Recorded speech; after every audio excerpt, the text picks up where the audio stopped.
नवाजुद्दीन सिद्दीकी 9 भाई बहनों के बीच सबसे बड़े नवाजुद्दीन का जन्म 19 मई 1974 को यूपी के मुजफ्फरनगर डिस्ट्रिक्ट के एक छोटे से गांव बुढ़ाना में हुआ था। यहीं उनका बचपन बीता। इंटरमीडिएट तक की पढ़ाई भी इसी गांव से की। बहुत से लोग सोचते हैं कि नवाजुद्दीन एक गरीब परिवार से हैं, लेकिन ऐसा नहीं है। वो एक वेल ऑफ जमींदार किसानों की फैमिली से बिलोंग करते हैं। हालांकि अपना करियर बनाते वक्त उन्होंने परिवार से कोई आर्थिक मदद नहीं ली और बहुत बुरे दिन देखे, जो अल्टीमेटली उन्हें और स्ट्रॉन्ग बनाते गए। नवाजुद्दीन शुरू से ही अपने गांव से निकलकर बाहर जाना चाहते थे। वजह थी कि वहां का माहौल पढ़ाई लिखाई के लिहाज से सही नहीं था। नवाजुद्दीन ने इंटर तक की पढ़ाई गांव से करने के बाद वो हरिद्वार चले गए, क्योंकि गांव में पढ़ाई लिखाई का माहौल नहीं था। हरिद्वार में उन्होंने गुरुकुल कांगड़ी विश्वविद्यालय से अपनी केमिस्ट्री में बीएससी की पढ़ाई पूरी की। इसके बाद वो वडोदरा गुजरात में एक कंपनी में बतौर केमिस्ट काम करने लगे। इस काम में उनका मन नहीं लगता था, लेकिन कुछ न कुछ करना था, इसलिए करते जा रहे थे। फिर एक दिन उनका एक दोस्त उन्हें एक फिल्म दिखाने के लिए ले गया।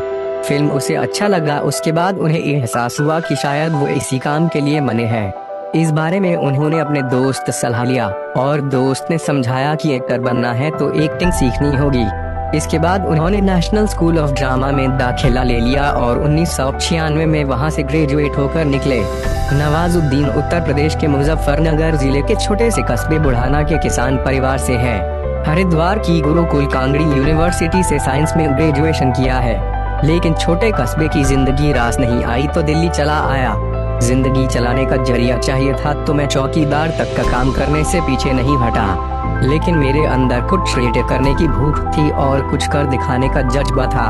इसलिए मैंने दिल्ली के नेशनल स्कूल ऑफ ड्रामा में दाखिला ले लिया और 1996 में वहां से ग्रेजुएट होकर निकले। दिल्ली में मैंने साक्षी थिएटर ग्रुप के साथ काम भी किया, जहां मुझे मनोज वाजपेयी और सौरभ शुक्ला जैसे कलाकारों के साथ काम करने का मौका मिला। लेकिन यहीं से असली संघर्ष की दास्तान शुरू हुई। इसके बाद मैं मुंबई चला आया और यहाँ लगातार रिजेक्शन का दौर जारी रहा। मेरे साथ मुंबई आए सभी दोस्त अपने घरों को लौट गए, लेकिन मैं डटा रहा। हताशा के इन दिनों में मुझे अपनी मम्मी की एक बात याद रही कि 12 साल में तो बुरे के दिन भी बदल जाते हैं बेटा, तू तो इंसान है। उनके टैलेंट को पहचानने वाला कोई नहीं था, क्योंकि वहाँ सिर्फ अच्छे दिखने वाले यानी सिर्फ आउटर अपीयरेंस वालों को चांस मिलता था। और नवाज के पास वो खूबसूरती नहीं थी जिससे उनको कुछ बड़ा रोल करने को मिलता। इसलिए उन्होंने फिर फिल्मों में काम पाने की कोशिश की। जहाँ भी फिल्म की शूटिंग चल रही होती थी, नवाज वहाँ पहुँच जाते थे और वहाँ काम की तलाश में रहते थे। कोई उनसे पूछता था कि यहाँ क्या करने आए हो, तो नवाज कहते थे मैं एक्टर हूँ। उन्हें जवाब में यही मिलता था कि दिखते तो नहीं हो, और उन्हें वहाँ से निकाल दिया जाता था। बार बार ना सुनकर वो थक चुके थे। इतनी बार उन्हें मना किया गया था कि वो कहते थे ना सुनने की आदत सी हो गई है, अब उन्हें कोई फर्क नहीं पड़ता। लाजमी है कि अगर इंसान को उसके सपने पूरे होते हुए नहीं दिखता है तो वो फ्रस्ट्रेट हो जाता है। नवाज भी हो जाते थे। कई बार सोचते थे कि सब कुछ छोड़कर वापस अपने गांव अपने माता पिता के पास चला जाऊं, लेकिन फिर यही सोचकर रुक जाते कि वहां जाकर करेंगे क्या। उन्हें तो सिर्फ एक्टिंग करना ही अच्छा लगता था, उसके अलावा उन्हें किसी और काम में मन नहीं लगता था। यही सोचकर फिर वो रुक जाते और फिर से काम की तलाश में निकल पड़ते। एक्टिंग सीखने के लिए national school of drama (NSD) दुनिया की सबसे अच्छी जगहों में से एक है। नवाजुद्दीन ने उसमें एडमिशन लेने का सोचा, पर उसके लिए पहले से कुछ प्लेस का एक्सपीरियंस चाहिए था। इसलिए उन्होंने एक प्ले ग्रुप ज्वाइन कर लिया, जिसका नाम था साक्षी थिएटर ग्रुप। यही वो ग्रुप था जिसमें उनके साथ मनोज वाजपेयी और सौरभ शुक्ला भी एक्टिंग के गुर सीख रहे थे। नवाजुद्दीन छोटे मोटे नाटक करने लगे, पर इन नाटकों से पैसे नहीं मिलते थे और दिल्ली में सस्टेन करना था तो पैसे तो चाहिए थे। वे नौकरी तलाशने लगे।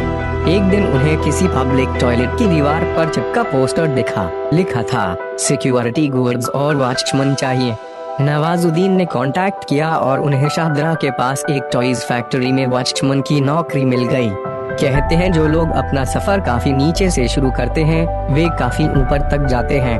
तभी तो 1999 में शूल फिल्म में वेटर और सरफरोश में मुखबिर का रोल करने वाले नवाजुद्दीन सिद्दीकी ऐसे सितारे बन चुके हैं जिनकी कान फिल्म फेस्टिवल में एक साथ तीन फिल्में अपना जलवा बिखेरने जाती हैं तो उन्हें एक नहीं 4 फिल्मों के लिए एक साथ राष्ट्रीय पुरस्कार से सम्मानित किया जाता है। 39 वर्षीय नवाजुद्दीन को 2012 की तलाश, गैंग्स ऑफ वासेपुर 1, 2 और कहानी के लिए राष्ट्रीय पुरस्कार से नवाजा गया है। नवाज बताते हैं कि मुंबई में संघर्ष का यह ऐसा समय था कि वे एक समय खाना खाते तो दूसरे समय के लाले पड़ जाते। उन्होंने कई बार हार मानने की सोची और सब कुछ छोड़कर वापस गांव जाने का सोचा, लेकिन फिर याद आता कि वह गांव क्या मुंह लेकर जाएंगे। नवाज कहते हैं, मैं वापस जाता तो गांव में सब मजाक उड़ाते कि बड़ा बन रहा था, हीरो बनने गया था, वापस आ गया तो वापस गांव जाने का विचार मैंने छोड़ ही दिया था। मुझे कोई और काम आता भी नहीं था तो कुछ और कर भी नहीं सकते थे, लेकिन मैंने सोच लिया था कि अब मरना जीना मुंबई में ही होगा। इस बीच फिल्मकार अनुराग कश्यप ने उनका एक नाटक दिल्ली में देखा और उन्हें अपनी फिल्म ब्लैक फ्राइडे में काम दिया, जिससे उन्हें अपनी क्षमता दिखाने का मौका मिला। उसके बाद फिराक, न्यूयॉर्क और देवडी जैसी फिल्मों में काम मिला। वह कहते हैं, समस्या ये हुई कि न्यूयॉर्क फिल्म के बाद कई फिल्मों के रोल के लिए बुलाया गया, लेकिन सभी या तो गुंडे या आतंकवादी के रोल थे, तो मुझे कई रोल से इनकार करना पड़ा। फिर उन्हें पीपली लाइव में भी थोड़ा बेहतर रोल मिला और सुजोया घोष की कहानी में उनका काम सराहा गया। एक्टिंग का एक्सपीरियंस लेने के लिए उन्होंने साक्षी थिएटर ग्रुप के साथ काम भी किया, जहां उन्हें मनोज वाजपेयी और सौरभ शुक्ला जैसे कलाकारों के साथ काम करने का मौका मिला। लेकिन यहीं से असली संघर्ष की दास्तान शुरू हुई। अब उन्होंने सोचा कि ऐसी गरीबी में जीने के बजाय मुंबई में चलना बेहतर होगा। उसके बाद ये मुंबई चले आए और मुंबई में बहुत स्ट्रगल किया, जहां से शुरू हुआ रिजेक्शन का दौर। मुंबई में उन्होंने NSD के सीनियर से मदद मांगी। वो नवाज को अपने साथ रखने के लिए राजी तो हो गए, पर उन्होंने कहा कि उनके साथ रहने के लिए नवाज को उनके लिए खाना बनाना होगा। नवाज वो करने के लिए भी राजी हो गए। आखिर उन्हें अपना सपना जो पूरा करना था। शुरुआत में उन्होंने टीवी सीरियल्स में काम करने की कोशिश की।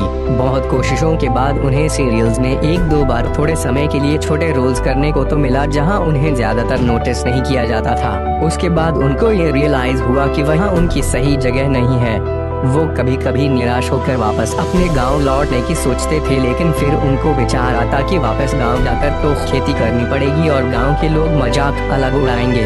इनके पास इतने भी पैसे नहीं थे कि रूम रेंट दे सके। ब्लैक फ्राइडे फिल्म के दौरान डायरेक्टर अनुराग कश्यप की नजर नवाज पर पड़ी और उन्होंने नवाज से वादा किया कि वो नवाज को लेकर एक फिल्म जरूर बनाएंगे। नवाज कामयाबी के एकदम करीब थे, लेकिन कामयाबी अभी तक सही मायनों में मिली नहीं थी। लेकिन उनकी मेहनत और उनके हौसला कभी नहीं टूटा और फिर उन्हें एक फिल्म मिली, गैंग्स ऑफ वासेपुर। इस फिल्म ने नवाज की जिंदगी ही बदल दी। वो कहते हैं, न बिग ब्रेक स्ट्रगल पर बिग ब्रेक। फिर इसी साल नवाज की दूसरी फिल्म मिस लवली भी रिलीज हुई। इस फिल्म में नवाज लीड रोल में थे। इसके बाद तिग्मांशु धूलिया की फिल्म पान सिंह तोमर ने नवाज को एक अलग पहचान दी। इसके बाद पीपली लाइव और आई कहानी फिल्म में नवाज की एक्टिंग को काफी तारीफ मिली। फिर क्या था, नवाजुद्दीन सिद्दीकी से बना फैजल खान ने कभी पीछे मुड़कर नहीं देखा। अब नवाज भीड़ का हिस्सा नहीं थे और नहीं उनको किसी छोटे मोटे रोल के लिए जद्दोजहद करने की जरूरत थी। नवाज ने फिल्म इंडस्ट्री में खुद को साबित करने के लिए 14 साल लंबा सफर तय किया, जिसमें वो कई बार गिरे, कई बार टूटे, लेकिन उनके हौसले बुलंद थे, जिन हौसलों ने आज उन्हें इस मुकाम पर पहुंचा दिया कि उनकी एक्टिंग का लोहा आज दुनिया मानती है।